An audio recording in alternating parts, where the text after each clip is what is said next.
نور على نور। আপনি কখনো এই মাসালা শুনেছেন যে আরবিতে কথা বলা সুন্নত?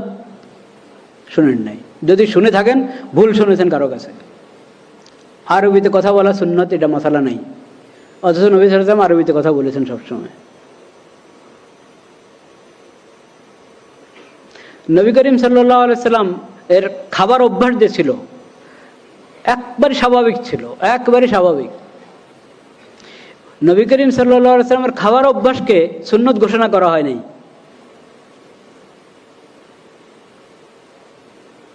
নবী করিম সাল্লাল্লাহু আলাইহি সাল্লাম খাবার অভ্যাস যদি সুন্নত ঘোষণা করা হতো তাহলে কি অবস্থা হতো আমাদের? মাসকে মাস গিয়েছে, ঘরে উম্মুল মুমিনিনদের ঘরে আগুন জ্বলে নাই।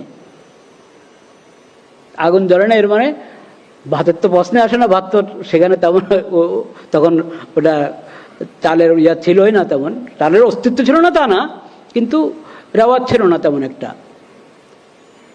হলে রুটি জবের হকার, কিন্তু তাও আগুন জ্বলছে না, তো এর মানেই রুটিও না, কি পানি আর খেজুর, সেটা কখনো আছে কখনো আছে না, আছে কখনো নাই, এই অবস্থা। কেন? এ না যে কোনো নবী করিম সাল্লাল্লাহু আলাইহি সাল্লাম আর্থিক সংকট, সবসময় আর্থিক সংকট ছিল তা না। আল্লাহ তাআলা অনেক দান করেছেন নবী করিম সাল্লাল্লাহু আলাইহি সাল্লামকে, কিন্তু নবী করিম সাল্লাল্লাহু আলাইহি সাল্লাম দান করতে থাকতেন, উম্মুল মুমিনিনরা দান করতে থাকতেন, এত দান করতেন যে পরে দেখা যায় যে ঘরে হয়তো আজকে খেজুর দরকার, যে কয়জনের জন্য যে পরিমাণ খেজুর দরকার সেটাও হয়তো নাই, শুধু পানি আছে, বা খেজুর আছে আর পানি আছে। কিন্তু এটাকে নবী করিম সাল্লাল্লাহু আলাইহি সাল্লাম সুন্নত ঘোষণা করেন নাই যে খেজুরেই তোমাদের প্রধান খাদ্য হবে, রুটিই তোমাদের প্রধান খাদ্য হবে, জবের রুটি প্রধান খাদ্য হবে, ঘোষণা করা হয় না। কেন? এটা কঠিন হয়ে যাবে। পোশাকের ব্যাপারে ধরেন, কোন রঙের পোশাক হবে, কোন ধরনের পোশাক হবে, কোন এলাকার পোশাক হবে, কিচ্ছু না, কিন্তু টাকনার উপরে রাখো, পুরুষ টাকনার উপরে রাখবে, এটা বিধান, এটা ওহী ছাড়া জানা যাবে না। এবং অমুসলিমদের যেটা এই নিদর্শন, ওই ধরনের কোনো কিছু তুমি গ্রহণ করো না, তুমি মুসলিম, এটা বিধান দিয়ে দিয়েছে। এবং পোশাকের উদ্দেশ্য হলো ছতর যাতে না দেখা যায়, তাইলে ওরকম পোশাক হইতে হবে যে ছতর দেখা যাবে না। এরকম মোটা দাগের কিছু বিধান দিয়ে দেওয়া হয়েছে। এরপর উন্মুক্ত ছেড়ে দেওয়া হয়েছে, কে সালোয়ার পরবে, কে লুঙ্গি পরবে, কে চাদর, কে জামা, জামা হলে কোন ধরনের জামা, কানিফারা না গোল নাকি, কোনো কিছুকে বিধান বানিয়ে দেওয়া হয়নি। এরকম আপনি এক একটা জিনিস নিয়ে যদি চিন্তা করেন তো দেখবেন আমাদের এই শরীয়তের মধ্যে নবী করিম সাল্লাল্লাহু আলাইহি ওয়াসাল্লামের যে আদর্শ, এখানে ফরজের সংখ্যা আর হারামের সংখ্যা কম। সাধারণ সুন্নত, মুস্তাহাব, নফল এটার সংখ্যা বেশি, ফরজের সংখ্যা কম।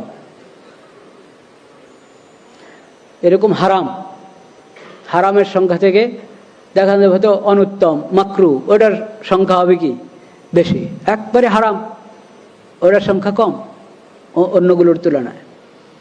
আর প্রয়োজনীয় কোনো কিছু ওটার মধ্যে বন্ধক, মানে প্রতিবন্ধক হবে, এই ধরনের বিধান নবী করিম সাল্লাল্লাহু আলাইহি ওয়াসাল্লামের পবিত্র সিরাতের মধ্যে পাওয়া যাবে না।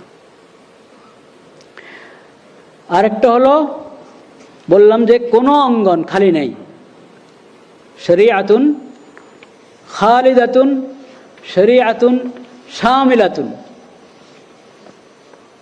শরীআতুন আম্মাতুন। নবী করিম সাল্লাল্লাহু আলাইহি ওয়াসাল্লামের যে সুন্নত এবং সিরাত, ওটা কিয়ামত পর্যন্তের জন্য, কারণ উনি আখিরি নবী, খাতামুন নবিয়্যিন, তার উম্মতের পর আরেক উম্মত হবে না। তার উপর হেদায়েতের যে কিতাব আল কোরআনুল কারীম অবতীর্ণ হয়েছে, এরপরে হেদায়েতের আর কোনো কিতাব আল্লাহর পক্ষ থেকে ওহীর আর কোনো বাণী আসবে না, এটাই শেষ।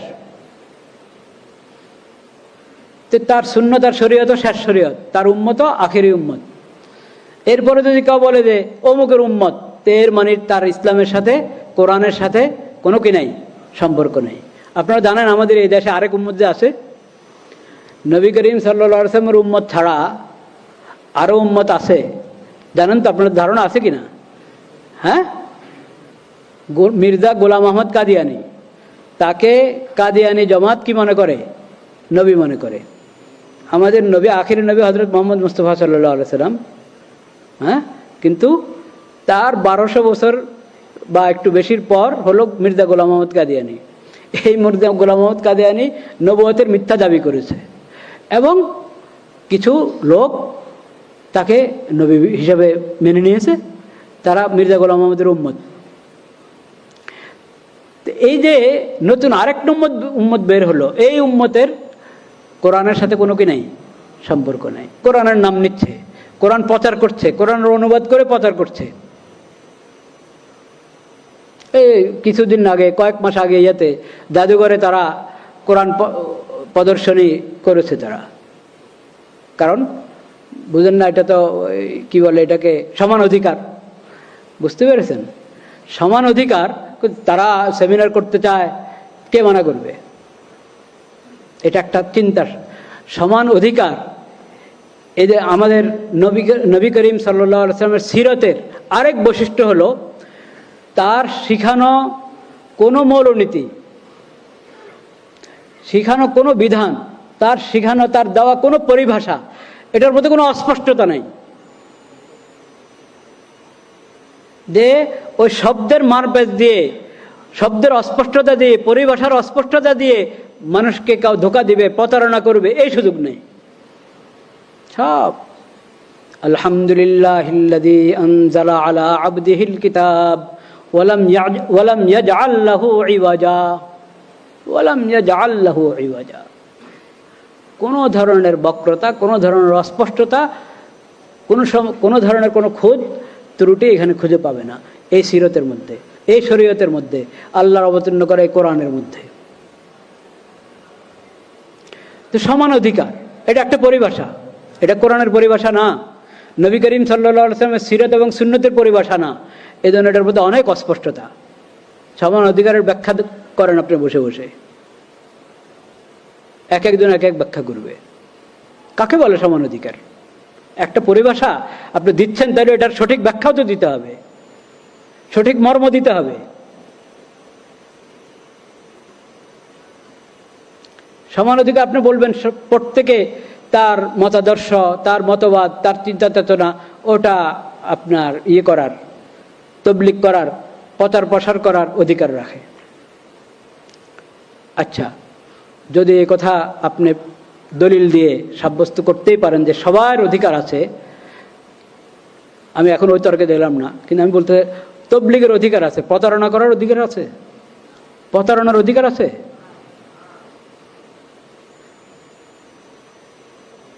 তুমি কোরআন প্রদর্শনী করছো, তো কোরআন তুমি যদি 40 পারার কোরআন বের করে আনো, কথার কথা মানে 114 সূরা, আপনি আরো আরেক সূরা বাড়িয়ে কোরআন প্রদর্শনী করছেন, এটা কোরআন প্রদর্শনী হলো না ধোঁকা হলো? ধোঁকা হলো। ঠিক এরকম একটা সূরা বাড়ান নাই, একটা আয়াত বাড়ান না, যা আছে তা ওটাই প্রদর্শনী করছেন, কিন্তু ওটার অনুবাদ করা হচ্ছে বিকৃত করে, অনুবাদ করা হচ্ছে বিকৃত করে। তারা কাদিয়ানীরা যতগুলো তাফসীর বা অনুবাদ গ্রন্থ প্রচার করে, তারা সবগুলোর মধ্যে বিকৃতি আছে, কোরআনের বিভিন্ন পরিভাষার বিকৃতি আছে, এবং এমন বিকৃতি ঈমান কুফর হয়ে যায়, কুফর ঈমান হয়ে যায়, হালাল হারাম হয়ে যায়, হারাম হালাল হয়ে যায়, এই ধরনের বিকৃতি আছে। আকীদা পরিবর্তন হয়ে যায়, এই ধরনের বিকৃতি আছে। তো এটাকে কোরআন প্রদর্শনীর নামে, কোরআন অনুবাদ, কোরআন তাফসীরের প্রদর্শনীর নামে যদি প্রচার করা হয় এবং প্রদর্শনী করা হয়, তাহলে এটা কি তবলিগ হলো না প্রতারণা হলো? প্রতারণা। তা আপনি সমান অধিকারের কথা বলে আপনি বলেন যে তারাও তো, তাদেরও একটা ধর্ম আছে, কাজে ওদের নাগরিক হিসাবে অধিকার রাখে এটা প্রচার করার, নাগরিক হিসাবে প্রচার করার অধিকার রাখে, মানুষকে ধোঁকা দেওয়ার অধিকার রাখে না। এটা কে বুঝবে? কাকে বুঝাবেন? আমরা কি বুঝি না, না বুঝেও বুঝি না? কোনটা?